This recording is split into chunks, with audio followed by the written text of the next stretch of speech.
성경이 우리에게 주는 유익 가운데 하나는요, 우리에게 일어날 일들에 대한 대부분의 이야기가 이미 담겨져 있다는 겁니다. 성경은 아주 좋은 이야기, 유익한 이야기도 있고요.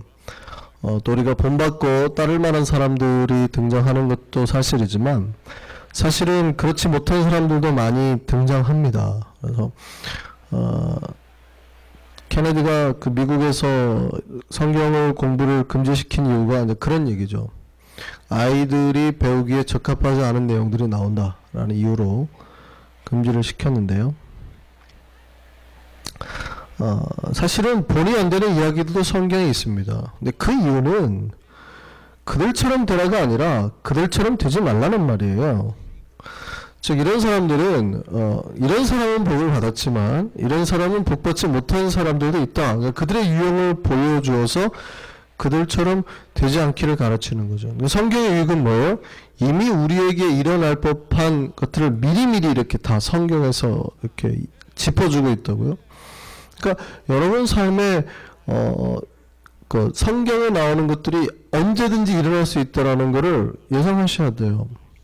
예전에 말씀드렸는데, 예전에 제가 있던 교회에서 청년 때요, 임신을 나이가 들 때까지 못 하셨어요. 50이 넘으셨는데, 근데 그분이 임신한 것 같다고 그런 거죠. 그러니까 전 교회가 난리가 났습니다. 와, 하나님께서 역사를 하셨구나.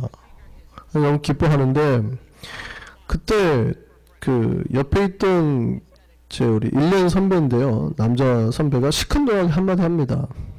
참나, 아니 이미 성경에서는 그보다 더 나이 많은 여자가 임신하고 아기를 가졌다는 이야기가 있는데 그걸 지금까지 못 믿었다는 얘기야? 이러고. 이 얘기인지 아시겠죠?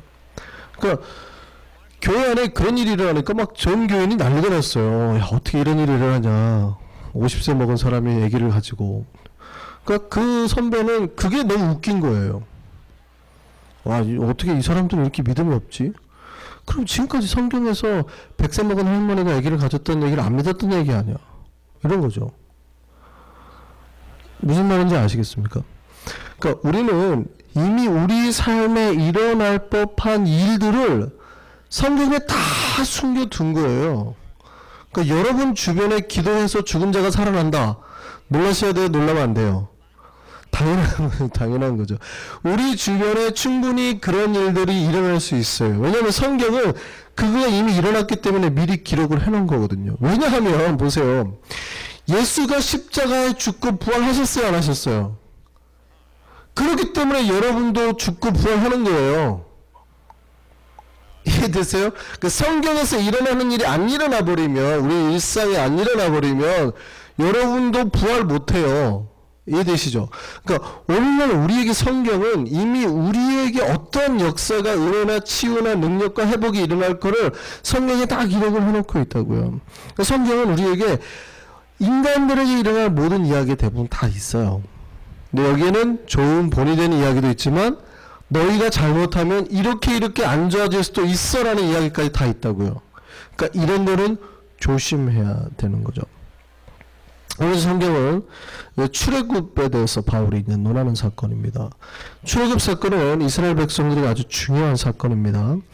그러니까 이스라엘이라는 나라의 근원, 이스라엘은 보통 우리가 유대라는 나라의 민족의 기원과 나라의 기원은 좀 다릅니다. 민족의 기원은 누구로 봐요? 아브라함 때부터 봅니다. 아브라함. 그럼 나라의 기원은요, 모세로부터 보는 거예요. 그러니까 모세가 출애굽한 것부터 보는 거예요. 출애굽 이후가 이제 나라가 생겼다고 보는 거예요. 그 이전에는 뭐예요? 그냥 부족이죠, 부족. 그 전에는 국가의 기원이 없습니다. 그래서 아브라함과 모세가 유대인들에게는 제일 중요한 두 명인 거예요. 출애굽 사건은 이스라엘에 아주 중요한 거죠. 이 출애굽 사건은 노예였던 민족이 하나님이 백성이 된 변화의 사건입니다. 그러니까 그 출애굽의 사건 하나하나가 사실 그들에게는 굉장한 의미가 있는 거예요. 출애굽하면 떠오르는 가장 큰 첫 번째 사건이 뭡니까? 가장 큰 사건 중 하나가 뭐예요? 홍해가 갈라진 사건. 자, 홍해가 갈라진 사건은 우리는 기적이죠. 능력이죠. 뭐 그런 어떤 물이 갈라지고 우리가 살아나게 되는 걸 의미하잖아요. 근데 신학적으로는 이 홍해 사건을 아주 중요하게 다룹니다. 홍해 사건은 신학적으로 바울이 뭐라고 그러나요? 무슨 사건이라고 그럽니까? 예, 무슨 사건이라고요? 예, 이거를 홍해를 세례를 받은 사건이라고 봅니다. 성경에 물이 나오는 거는 굉장히 중요한 사건이에요. 왜냐하면 이스라엘 사람들에게는 물을 거의 보기가 힘들거든요. 그 사람들은 거의 광야 생활하기 때문에 물 하면 굉장히 신비적인 의미가 있습니다. 근데 더군다나 홍해를 건넜잖아요. 바다를 건넜잖아요. 그러니까 노아의 방주도 베드로전서에 보면 똑같이 세례받은 사건으로 이해를 해버립니다. 그 물은 세례다 이렇게 표현하죠. 그러니까 물이 나오는 게 굉장히 중요한 사례인데요. 오늘 바울이 뭐라고 그러냐면 1절 볼까요? 우리 조상들이 다 구름 아래에 있고 바다 가운데로 지나가며 모세에게 속하여 다 구름과 바다에서 뭘 받고? 세례를 받고. 이해되세요? 그러니까 홍해를 건너간 사건이 단순히 구원 사건이 아니라 그들이 뭘 받은 사건으로 이해하는 거예요? 세례받은. 그러니까 죄의 노예에서 자유자가 된 사건이 홍해 사건이에요. 그 죄에 종되었던 백성이 하나님의 백성 된 증거로 하나님의 은혜로 씻음받고 건너간 사건이 홍해라고요. 그러니까 홍해는 죄 씻음받고 건너간 사건이에요. 세례예요, 세례. 오늘날로 말하면. 그러니까 바울은 이걸 뭘로 봤다고요? 세례로 봤다고요. 근데 세례받은 백성들이 이제 받을 수 있는 게 있죠. 그게 뭡니까? 3절, 4절. 그들이 두 번째로 뭘 받았어요? 신령한 음식이 뭐였어요? 만나죠, 만나. 만나는 어디서 왔어요? 그러니까 하늘의 양식이에요, 이게. 하늘의 양식을 먹었다고요. 하늘의 양식을 먹었어요? 하늘의 양식을 먹었어요. 그러니까 그들이 구원받고 그죠? 건지를 받아서 구원받고 세례받고 하늘 양식을 먹고 하늘에서 공급된 양식을 매일 먹고 산 족속이라는 얘기예요. 또요, 굉장히 이게 이제 만나가 사실은 그러니까 홍해가 출애굽기 14장에 나와요. 만나는 출애굽기 16장에 나오죠. 16장에 나오고요. 그 다음에 굉장히 중요한 사건 하나가 더 나와요. 모세가 바라보는 중요한 사건. 그냥 무리바에 도착했을 때 백성들이 뭐라 그럽니까? 목이 말라가지고 물 달라고 원망하는 사건이 나오죠. 그랬더니 모세가 어떻게 해요? 반석에서 물을 쳤어요. 이게 몇 장에 나와요? 출애굽기 17장에 나와요. 그러니까 출애굽기 17장 6절에 보면 내가 호렙산에 있는 그 반석이 거기서 내 앞에 서리니 너는 그 반석을 치라. 그리하면 물이 나오리니 백성이 마시리라. 이거를 뭘로 본 거예요? 이거를 뭘로 본 거예요? 신령한 음료를 마시는 거예요. 신령한 음료를. 뭐예요? 신령한 음료. 근데 신령한 음료 이게 뭐예요? 생수죠, 생수.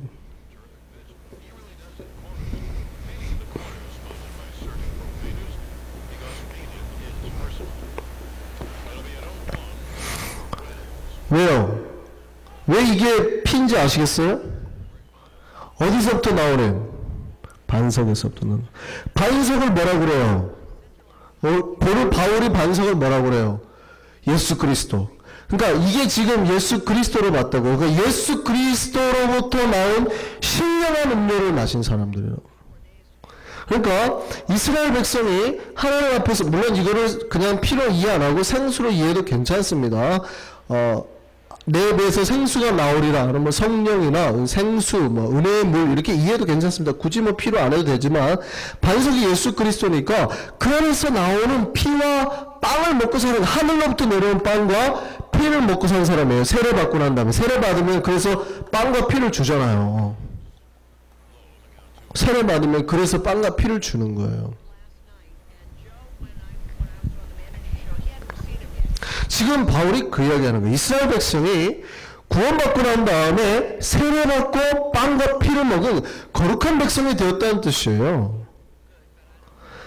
그들이 그런 거룩한 백성이라는 거예요. 그러니까 바울은 이 세 가지 사건이 구원받은 자의 가장 상징적인 표다, 이렇게 설명하고 있는 겁니다. 그럼 이렇게 구원받고 세례받았고 하늘의 신령한 양식과 생수를 마신 사람들이 죄를 다시 범할 수 있을까요? 없을까요? 범할 수 있을까요? 없을까요? 있다고요. 조심하라는 거예요. 이들이 구원의 첫 열매를 받았죠. 이들이 구원의 첫 열매를 받았어요. 근데 구원이 완성됐어요? 안 됐어요? 구원이 언제 완성돼요? 이들에게는 가나안 땅을 들어가야죠. 가나안 땅. 그럼 지금 이들이 어디에 있어요? 광야거든요. 광야. 그럼 광야는 뭐예요? 과정 중에 있거든요. 완성은 가나안 땅이 완성이에요.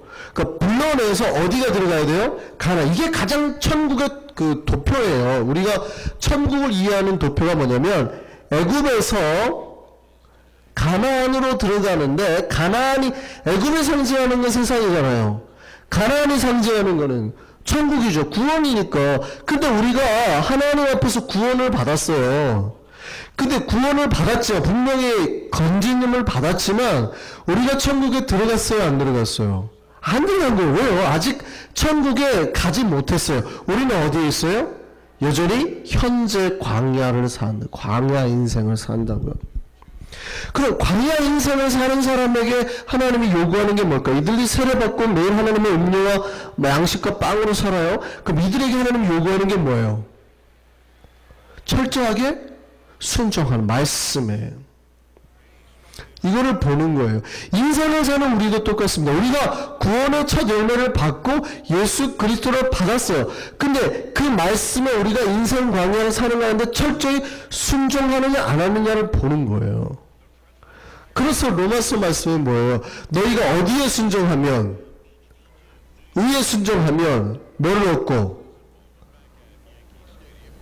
영생을 얻고, 그죠? 하나님이 그의 싹스로 영생을, 말씀에 순종하는 거예요. 의에 순종하면 영생을 얻고, 죄에 순종하면 죄가 그 순종의 삭스로 사망을 던져준단 말이죠. 그러니까 분명히 바울이 이들이 뭐라면, 이들이 이미 구원받았다는 백성이라고요. 근데 그들이 어떻게 살아야 돼요? 바로 살아야 돼요. 은혜로 살아야 돼요. 왜냐면 구원받았으니까 값없이 됐거든요. 이게 값없이 된 거 아니에요. 이들이 하나님하고 거래를 한 게 아니에요. 처음부터.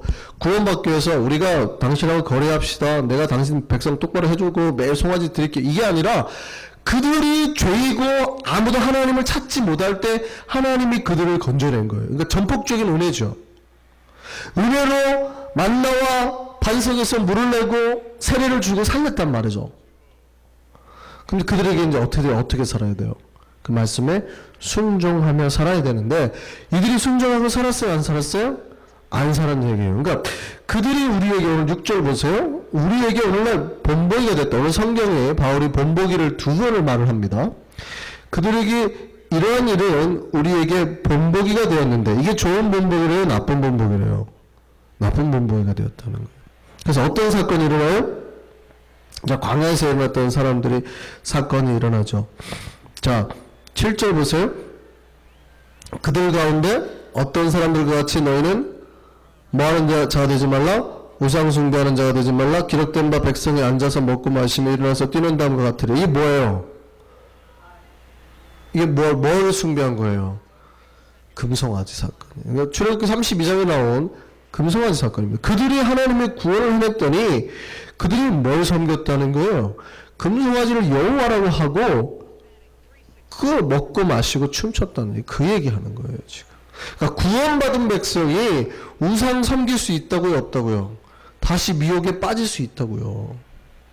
조심하라는 얘기예요. 그들이 좋지 못한 본이 됐으니까 너희들 중에도 지금 그런 사람이 있을 수 있다는 얘기예요. 바울이 고린도 교회에 하는 말이에요. 너희들 중에도 비록 구원받았지만 다시 쉽게 마음이 미혹되어서 금송아지의 마음을 뺏길 수 있다. 그 얘기하는 겁니다. 그래서 여기서 몇 명이 죽었어요? 몇 명이 죽었어요? 23,000명이 죽은 게 아니에요. 거기서 그러니까 헷갈려죠, 지금. 출애굽기 32장에 보면 3,000명이 죽었어요. 이 사건이 지금 다른 사건입니다. 그러니까 잘라서 이해하셔야 돼요. 그러니까 7절에 보면 그들 가운데 지금 보세요. 7절 보세요. 그들 가운데 시작하죠. 8절 그들 중에 시작하죠. 9절 그들 가운데 시작하죠. 지금 다른 이야기예요. 다. 이해되세요? 다 지금 다른 이야기 하는 겁니다. 지금 다 그들 가운데 다 지금 다른 이야기를 하는 거예요. 그러니까 첫 번째 거기서 해서 3,000명이 죽죠. 많이 죽습니다. 근데 그 다음에 이들이 이제 시딤이라는 지역에 가게 됩니다. 시딤이라는 지역에 갔더니 그 이스라엘 백성들이 모압 여인들하고 음행하는 사건이 납니다. 그러니까 모압 여인들하고 음행을 했더니 이 여인들이 자기의 그 남자친구에게 누구를 소개해줘요? 모압 신을 소개를 해줘요. 그리고 모압 신의 제사에 참여하게 하고 모압 신에게 절하게 합니다. 자, 이 사건이 굉장히 중요해요. 잘 기억하셔야 됩니다. 모압의 여인들을 만나고 그랬더니 모압의 여인들이 이스라엘 남자에게 모압 신을 소개하고 그들의 제사에 참여하게 하고 그들의 제사에 참여해서 신에게 절을 하게 돼요. 하나님이 이걸로 화를 내셨을까요? 안 내셨을까요?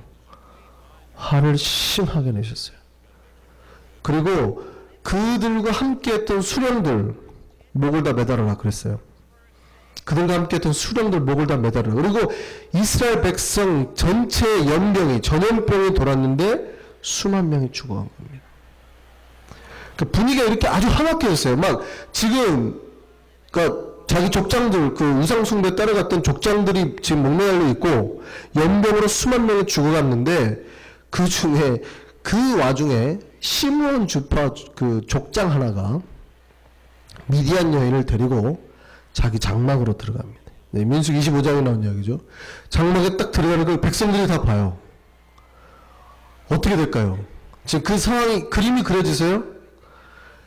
지금 전부 다 울고 슬퍼하고 있는데 그 와중에 어느 이 사악한 그 넉나간 저기가 여자를 데리고 족장이 그것도 자기 장막으로 들어가는 거예요. 백성들이 다 보는 거죠. 이렇게 그 벌벌벌 떠는 거죠. 큰일 났다. 쟤 때문에 다 죽게 생겼구나. 이런 분위기. 근데 족장인데 아무도 못 건드려요. 이때 누구 한 명이 등장하죠. 위대한 영웅이 한 명 등장합니다. 누굽니까? 이때 등장한 사람이 비나스 제사장. 보세요. 제사장의 손에 피를 묻히면 돼요, 안 돼요? 아론의 가문이거든요, 이 사람이. 피를 묻히면 안 돼요. 근데 제사장이 갑자기 창을 들었어요. 그리고 장막에 들어가서 둘을 같이 한 창에 죽여버립니다. 잘한 걸까요? 잘못한 걸까요? 제사장이 손에 피를 묻혔어요. 하나님이 그때로부터 비느하스가 영원한 제사장 가문이 될 거다 라고 말을 해버리고요. 그때 연병이 그쳐버립니다. 그 전염병이. 그때 성경에 기록하죠. 이때 전염병으로 죽은 사람 몇 명이라고요? 24,000명으로 기록하는데 바울이 아마 그 이야기를 하려고 쓴 게 23,000 같아요. 그러니까 24,000명이 그때 죽어요. 그 사건이에요. 그리고 이제 여기는 이제 여러 가지 원망하고 하나님 앞에 원망하고 뭐 뱀에게 멸망하고 이런 여러 가지 그 뒤에 또 사건 나오죠. 그러니까 불뱀 사건 아시죠? 민수기 21장에 보면 에돔 땅을 우회하러 갔다가 하나님 앞에 원망을 했다가 하나님이 뭘 만나게 해요? 불뱀을. 그래서 그 불뱀을 낫게 하는 방법으로 뭘 선택한 거예요? 장대에 뭘 매달라? 놋뱀을 매달라.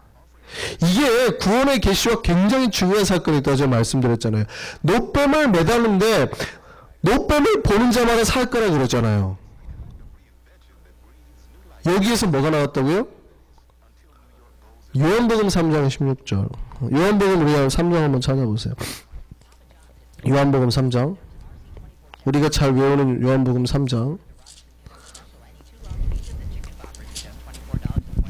하나님이 세상을 이처럼 사랑하사 나오잖아요. 근데 보세요. 우리가 14절부터 13절부터 한번 보셔야 돼요. 요한복음 3장 13절부터. 같이 한번 요한복음 3장 13절부터 읽어볼까요? 시작. 하늘에서 내려온 자 곧 인자 외에는 하늘에 올라간 자가 없느니라. 모세가 광야에서 뱀을 든 것 같이 인자도 들려야 하리니 이는 그를 믿는 자마다 영생을 얻게 하려 하심이니라. 그 다음에 16절이에요. 하나님이 세상을 이처럼 사랑하사 독생자를 주셨으니 이는 그를 믿는 자마다 멸망하지 않고 영생을 얻게 하려 하심이라. 이해되세요? 지금 이 노뱀의 사건이 어떻게 말씀과 연결이 되는지. 그러니까 불뱀에 내가 물렸는데 노뱀을 보면 살 거래요. 우리가 죄로 말미암아 죽고 내 죄로 말미암아 죽어야 되는데 내가 범한 죄로 말미암아서 그거에 대한 대가를 받아야 되는데 살 길은 뭐예요? 예수를 믿으라. 그러면 네 죄가 없어질 거래요. 이게 상관관계가 있어요? 상관관계가 있어요? 없어요? 없지요. 어떻게 보면 없어요. 이게 이제 우리는 알죠. 대속의 비밀. 이 죄가 정화됐다는 대속의 비밀을 알지만 세상 사람들 보면은 그게 관계가 없다고요. 내가 죄를 범하면은 누가 해야 돼요? 내가 그 죄를 갚기 위해서 동일하게 역사하고 동일한 대가를 치러야 되는 거예요. 보세요. 뱀에게 물렸으면 뭘 해야 돼요? 해독제를, 연관관계가 있는 걸 해야죠. 해독제를 먹이든지 돼지비계를 갖다 붙이든지 독을 빨아내야지 살잖아요. 근데 독을 빨아냈어요? 안 빨아냈어요? 상관이 없다니까요. 여러분이 어떠한 죄를 범하든 지금 그 죄를 빼내는 게 중요한 게 아니라 예수를 바라보는 게 중요하다. 이게 약속이에요. 너희들이 어떠한 죄를 하나님 앞에 그 불순종한 죄로 불뱀에 물렸잖아요. 그러면 독을 빨아내는 게 아니라 십자가를 바라보면서 한다는 거예요. 그러니까 그게 믿음이에요. 아니 하나님 독을 빼내야 살죠. 아니 내 약속은 이거야. 저기 노뱀을 바라보면 살아. 그 약속과 동일해요. 믿음이라는 거는 우리가 죄를 범했으니까 우리의 죄한 대가를 갚아야죠. 아니 주 예수 그리스도를 바라봐. 내 아들 예수 그리스도를 바라봐. 그리하면 살 거야. 이게 하나님의 약속의 코드라고요. 이게 지금 다 구원과 연결되는 것들이에요. 그런데 보세요. 지금 바울이 예를 든 사람들, 우상숭배나 아니면은 우상의 제단에 참여한 자들이나 불뱀이나 원망으로 죽어가는 사람들이 누구라는 거예요?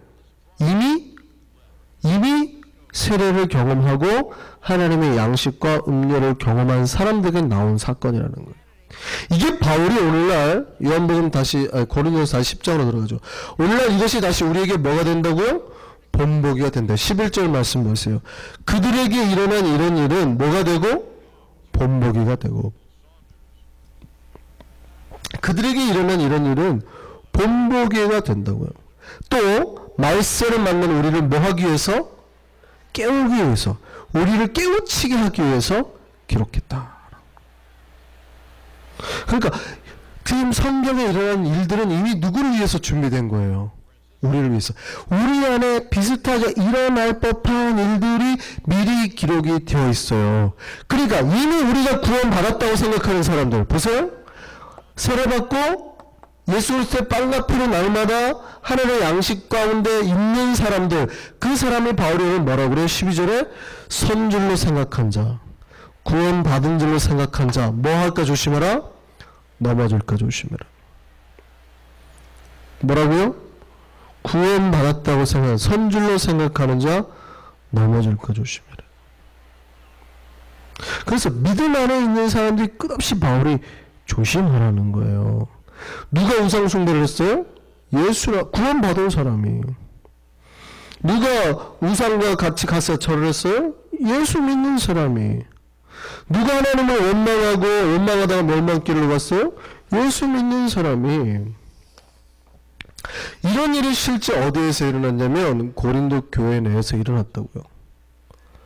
지난주에 이제 제가 설명을 드렸습니다. 고린도 내에는 강한 자, 약한 자가 있다고 그랬죠. 그러니까 지금 우상 제물과 연관되어서 지금 나오는 말이에요. 강한 자들은 우상의 제물을 먹어도 된다 안 된다? 제가 지난주에 말씀을 드렸죠. 먹어도 된다 안 된다? 제가 된다고 말씀드렸나요? 우상의 제물은 먹어도 된다 안 된다? 제가 분명히 마지막까지 강조를 드렸는데 우상의 제물은 먹어도 된다 안 된다? 와인 한잔 해도 된다 안 된다? 네, 정확하게는 상황에 따라가 아니라 내 신학적인 사고에 따라서 내가 하나님 앞에 받은 말씀으로 이해를 해내야 된다고 말씀을 드렸어요. 된다 안 된다가 아니라 그랬죠. 어쩔 때는 심각한 죄가 될 수가 있고 어쩔 때는 아무것도 아닌 게 될 수가 있다고요. 그게 신학적인, 그래서 우리가 신학적인 사고를 해야 되는 겁니다. 우리는 성도들은 목사에게 굉장히 그 단답형을 요구를 하시더라고요. 목사님 됩니까? 안 됩니까? 근데요, 된다 안 된다라고 얘기를 해버리면 성도들의 삶이요 거의 광신도 아니면 로봇처럼 변해버립니다. 굉장히 무서운 사람들이 돼요. 그렇게 가르쳐놨더니 뭐 다른 목사는 말씀이고 뭐고 막 들이대요. 이게 안 되지 되냐고. 더 이상 대화가 안 되는 사람들이 간혹 나옵니다. 막 아주 정말 로봇 같은 사람들이 그 신자들이 막 발생을 해요. 더 이상 대화가 안 될 만큼의 무서운. 저는 그래서 대한민국에 있는 소수의 크리스천이 그런 줄 알았어요. 소수의 크리스천들이 뭐 좀 아직 연세들이 많으시거나 아니면 소수의 크리스천 신학적인 사고를 잘 못하는 사람들이 그러겠지. 깜짝 놀랐습니다. 그 인터넷에 SNS를 운영하는 대한민국에서 내노라는 목사님들이 있거든요. 그분 밑에 이렇게 리플이 달리는 걸 보면 다 젊은 층이에요. 젊은 층. 가끔 가다가요 정말 깜짝깜짝 놀랍니다. 이게 대한민국 크리스천들의 수준이구나. 굉장히 무섭습니다. 로봇도 이런 로봇가 없고요. 그러니까 신학적인 사고에 대한 그 틀들을 다 제한을 해버린 거예요. 목사가. 뭐는 된다, 뭐는 안 된다 이렇게 가르쳐놓은 거예요. 다. 그러니까 내가 신학적인 사고를 못해요. 우상의 제물을 먹으면 돼요, 안 돼요? 일반적으로 안 될 가능성이 훨씬 높죠. 근데 제가 지난주에 예를 들었어요. 되는 예는 언제예요? 제가 지난주에 되는 예가 옆집에 불신자가 왔어요. 제사 지는 음식 들고 왔어요. 띵동했어요. 먹으라고. 거기서 거절해야 될까요? 나는 예수 믿는 사람이니까 이거 먹으면 안 된다고 쫓아내야 될까요? 아니라고 그랬잖아요. 바로 그 자리에서 맛을 보면서 끝내주네요. 들어오라고. 여기에 어울리는 끝내주는 커피 있다고. 그러면서 뭘 전하라고요? 복음을 전하라고요. 그래서 이 이제 뒤에 나와요. 이 뒤에 보면 이 우상의 제일 마지막에 끝에 이제 마지막에 마무리를 바울이 뭐라 그러냐면 그런즉 너희는 먹든지 마시든지 다 무엇을 위해서라? 주를 위해서. 너희가 먹든지 마시든지 다 그게 그러니까 우상의 제물에 대해서 판단을 하는 거예요. 신학적 사고가. 먹는 것이 되냐 안 되냐가 중요한 게 아니라 너희가 먹든지 마시든지 다 주님의 영광을 위해서는 주를 위해서 하는 거예요. 근데 한쪽은 된다 안 된다 이러고 있어요. 근데 된다고 했던 자들이 누구예요? 이미 구원에 이르렀다고 하는 자들, 강한 자들이라고. 그러니까 이들이 뭘 실수했어요? 그들은 우상은 생명 없는 목석에 불과하다고 생각하고요. 지난번에 제가 길드 같은 거 얘기했죠. 그런데 참여한 거예요. 근데 그런 참여가 굉장히 위험해요. 왜냐하면 본질적인 우상은 없지만 뭐가 장난쳐요? 귀신이 장난치는 거거든요. 그러니까 그들의 잔치에 참여하면은 돼요, 안 돼요? 안 되지요, 기본적으로. 근데 그 믿음의 강한 자, 구원받았다고 하는 자들은 어떻게 해요? 신이 없다고 생각하니까 그들과 함께 특별히 성창이 그 딸린 이방 신전잔치에 참여합니다. 그러니까 뭐예요? 신의 제사에도 참여하고 음란에도 쉽게 빠지도록 스스로 자기를 위험에 던지는 거예요. 그런 사람들이 생겨난 겁니다. 그러니까 바울이 지금 누구 얘기를 들었어요? 아까 시딤에서 구원받았다고 하고 세례받았다고 하고 하늘의 피와 빵을 먹은 사람들이 쉽게 어디에 참여해가지고 우상숭배에 참여해가지고 괜찮은 듯 하다가 어디에 밀려서 그런 음란과 우상숭배에 밀려서 다 어떻게 했다고요? 멸망했다고요. 멸망했다고. 강한 자들아 너희 조심이라는 거예요. 선다고 생각한 자들, 이 섰다고 생각, 이미 구원받았다고 생각하는 자들 넘어질까 조심하라는 거예요. 근데 우리의 조상도 그랬다는 거죠. 바울이. 그들도 조심하지 못해서 우상잔치에 참여하고 멸망길로 갔는데 오늘 고린도 교회 안에 그 교만한 자들이 그들의 전체를 그대로 밟고 있다는 거예요. 그래서 여기는 선줄로 생각하다 이 서다라는 말은요 믿음 안에서 서다예요. 그러니까 이 사람들이 뭐를 과신했냐면 구원의 첫 열매를 과신했어요. 지금 우리가 이들이 어떻게 해요? 하나님 앞에 구원받고 홍해받고 은혜받고 이게 다 어디서 나와요? 이게 지금 구원받고 첫 열매예요. 처음이에요. 아직 어디까지 가려면 한참 남았어요. 어디요? 가나안을 가려면 한참 남았어요. 이제 여기에서 일어난 사건들이에요. 가려면 한참 남았어요. 우리 인생이 아직도 많이 남아있다고요. 여러분 구원 받았습니까? 안 받았습니까? 제가 구원에 세 가지가 있다고 그랬죠. 이미 예수 그리스도 십자가의 은혜로 말미암는 구원이 우리에게 임했어요. 이미 임했어요. 그러나 주님이 재림하셨어요? 안 하셨어요? 아직 안 했다고요. 그래서 이미와 아직 사이에 있다 그랬잖아요. 그럼 여기에 있는 우리는 날마다 뭘 하며? 조심하며. 선줄로 생각하는 자는 넘어질까 조심하며. 조심하며 어디에 순종하며? 끝없이 말씀에 순종하며 나를 쳐서 복종시켜서 가야 돼요. 근데 이들은 어떻게 했어요? 구원의 첫 열매를 너무 과신해가지고 정말 얻을 구원의 완성을 이미 확보한 것으로 생각했다고요. 바울이 지금 그 사람들에게 주는 경고예요. 그러니까 우상숭배가 지난주에 먹어도 돼요? 안 돼요? 된다 안 된다? 예, 상황에 따라가 아니라 신학적인 사고로 이게 주님의 영광을 위한 일인가 아닌가를 판단하라는 거예요. 기본적으로는 안 먹는 게 좋죠. 뭐하러 굳이 거기서 나온 걸 먹겠습니까? 그때 당시에는 고기가 최소한 다 거기서 나온 거니까 어쩔 수 없이 먹었다 치지만 오늘날 우리에는 제사 음식이 흔해요? 안 먹어도 돼요. 그거 안 먹는다고 굶어 죽지 않아요. 그러니까 안 먹는 확률이 굉장히 높지요. 그런데 전부 다 안 먹어야 된다. 이게 법이냐고요. 그러면 안 된다니까요. 불신자가 와가지고 제사 음식을 내는데 이건 하나님의 법입니다. 안 먹으면 돼야 안 돼요. 그거를 여러분이 체할 때까지 먹더라도 그 영혼을 구워내는 것이 하나님의 영광을 위하는 길이 되니까요. 이거를 이해들을 못 하시더라고. 이거를 여러분이 빵 하나 뭐 떡 하나 먹는 게 뭐가 그렇게 중요할까요? 여러분 영생과 아무런 관계가 없는데 이미 우리가 구원의 확신이 있잖아요. 인침을 받았잖아요. 여러분 그런 거 하나 먹는다고 뭐 여러분 구원 못 받고 지옥 가요? 근데 왜 내 빵 하나 먹는 거를 거부하면서 저 죽어가는 영혼을 버리냐 이 말이죠. 이해되세요? 바울이 그런데 이제 오늘은 반대인 사람에게 하는 말이에요. 내가 구원받고 이미 구원받았다고 하니까 그러면은 뭐 그거에서 음식 먹어도 되겠네 하고 오히려 반대로 거꾸로 나가고 막 참여하는 거예요. 그러면 돼요 안 돼요? 안 돼요. 교만하면 안 돼요. 구원받지 못한 것처럼 안 된대요. 그들이 바울의 11절 다시 보세요. 그들이 이런 일에 뭐가 됐어요? 본보기가 됐어요. 근데 이게 좋은 본보기예요? 나쁜 본보기예요? 예, 기억하셔야 돼요. 역사는 앞에 선 사람들을 다 자기의 뭘로 봐요? 본보기로 본다는 거예요. 그러면 똑같아요. 여러분의 아들, 딸과 우리의 이 한성교회 후대인들은 다 여러분을 뭘로 봐요? 본보기로 봐요. 여러분 똑같습니다. 여러분 우리 한성교회 전에 살았던 사람들, 이전에 신앙생활 했던 사람들을 다 여러분은 뭘로 해요? 본보기. 우리는 뒤에서 속닥속닥 되지만 사실은 본보기가 되기 때문에 속닥속닥 되는 거예요. 근데 누군가는 좋은 본보기가 되었죠. 누군가는 나쁜 본보기가 되었죠. 똑같아요. 여러분의 자녀와 여러분의 후대는 다 여러분을 본보기로 삼을 겁니다. 여러분은 무슨 본보기가 되시겠습니까? 좋은 본보기가 되기를 간절히 바랍니다. 바울은 다 그들의 믿음의 선조들이 본보기가 됐다는 거예요.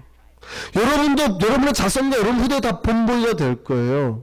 어떤 본보기가 되실래요? 욕하고 손가락질하고 그렇게 살다가 그 집 망했더라. 이런 본보기가 되실래요? 믿음대로 살다가 순종해서 복받았더라. 이런 본보기가 되실래요? 저는 여러분 모두가 복받았음의 본보기가 되기를 바랍니다. 좋은 본보기가 되셔야 돼요. 왜냐하면 내 뒤에 사람들은 내 믿음의 발자국들을 다 걸어가니까. 여러분 하나님 앞에서 좋은 본보기가 되어서 우리 한성교회, 여러분의 가정과의 뉴욕에 정말 기준으로서 오래 남을 수 있는 저와 여러분 우리 교회가 되기를 간절히 바랍니다. 기도하겠습니다.